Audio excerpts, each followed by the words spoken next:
Hello guys! Kamusta na kayong lahat?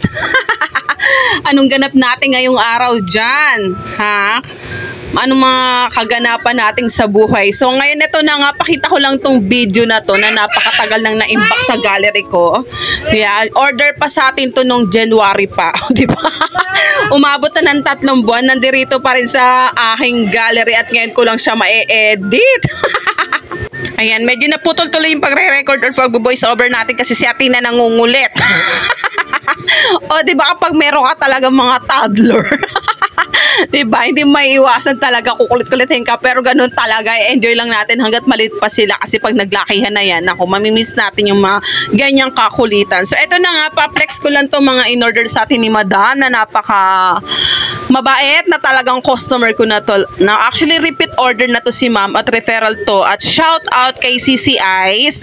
Yan, shout out kay CC Ice na nag-recommend sa akin kay Ma'am. Ayan, napakabait ng customer ko nito at napakagalante. Shout out kay Sis na owner ng Awu Grilled Burger dyan sa may Santa Cruz na tumitrending. Napakasarap na mga burger dyan. Yung mga giant burger, order kayo dyan. So, eto na nga, daming daldal.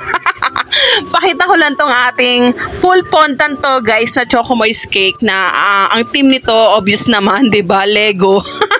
O, di ba? January pa nga to, ngayon lang natin nabigyan ng oras. So, may kasama ng ano tong order ni Ma'am na French macarons na 120 pieces na French macarons. Then, ang ginamit ko dun sa French macarons, guys, is all-purpose flour. Kasi talagang ang French macarons po, ayan, di ba? Bakal-bakal.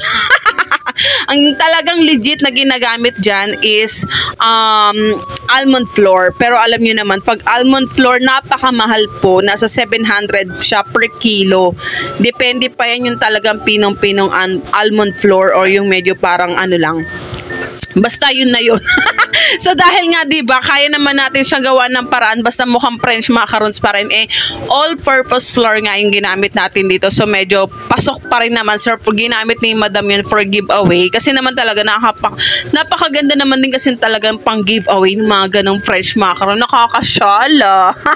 So eto na nga, brasuhan ng labanan na naman ng ating full fondant na Lego Team Cake. Ayan, so makikita nyo naman, super hagod to the max tayo sa ating fondant. At ang ginamit ko dito is paneling. Ayan. So, hindi yung pasaklob.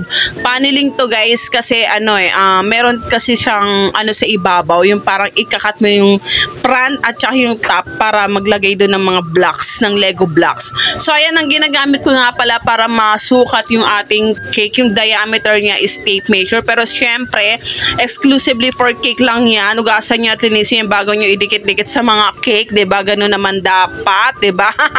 So, ayan na nga, nung nakuha ko na nga yung sukat, ayan, nagtansya-tansya ulit tayo sa ating fondant. So, yung fondant na gamit ko dito, guys, is langga fondant. So, one of these days, gusto kong mag-enroll sa EMF fondant ni Chef Emily. So, meron na akong nagpapaline up na ako doon, pero medyo talagang isi-set ko lang yung schedule kasi nga inaano ko na makapag-leave ulit si Alvin para yung mga bata pag naiwan.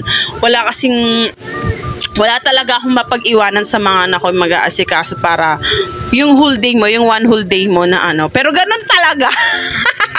Ang dami ko na namang dadla. So, ayan na nga, pakita ko sa inyo. Hindi ko siya buong kinoberan kasi yung harapan yan at saka yung parang 1/4 side or kalahating side ng top niyan. Kung nakita nyo naman sa unang video natin yung kanyang final look, diba? Nakita nyo naman. Ganon. So, super masa to the max nga tayo. Kung kitang-kita nyo naman yung braso ko, pang sumo wrestler na. Ganon talaga. Huwag kayong dahil after naman ng bawat pagod nito, napaka-worth it naman kasi kung ang kliyente mo napaka-mabait at maunawain at higit sa lahat galante for the go. O, diba? So, yun na nga, hindi ko na nga napakita sa inyo kung paano ko binuo yung mga, yung mga character.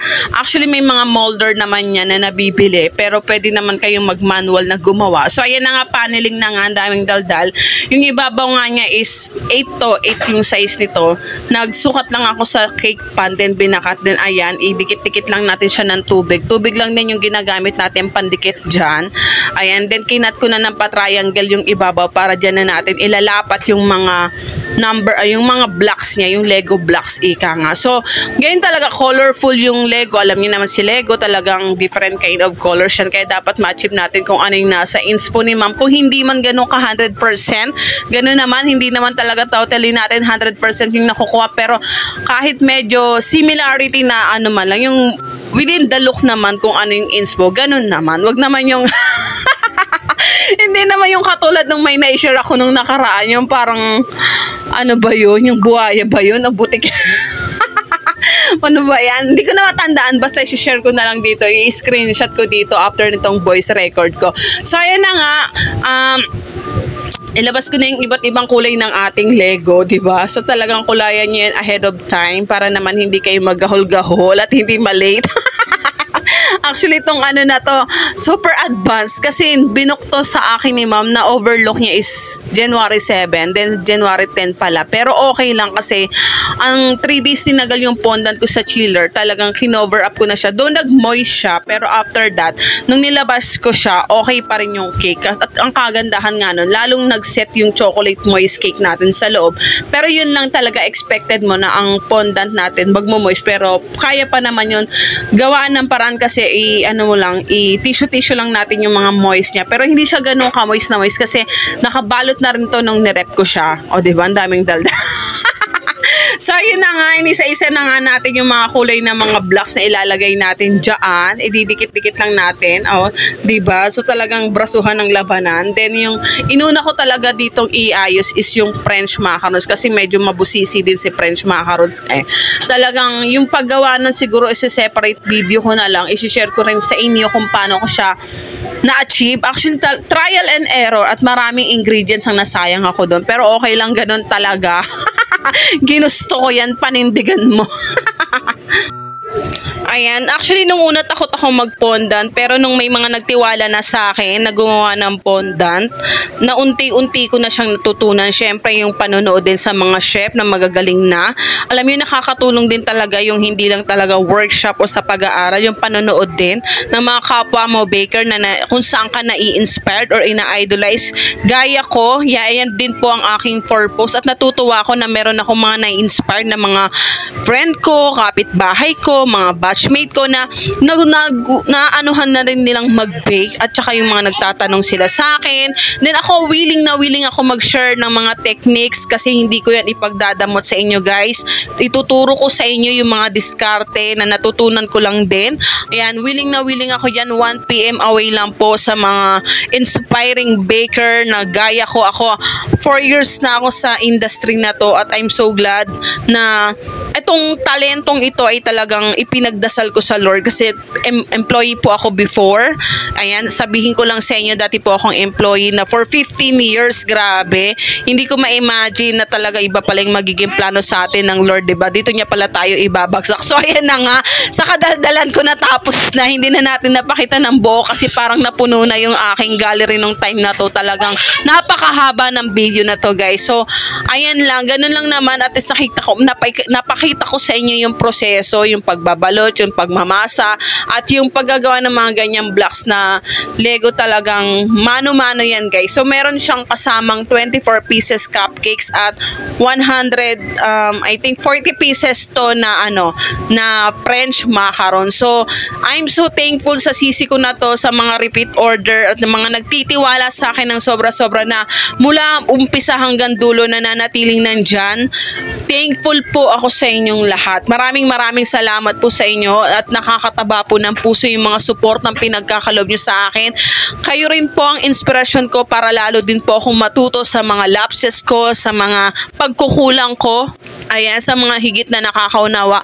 Maraming salamat po. So, ito na ang ating Lego Tin Cake na bound to. Ayan, dyan sa may Lacson yung venue nito at ang bait ni ma'am, talaga nag-tip talaga siya.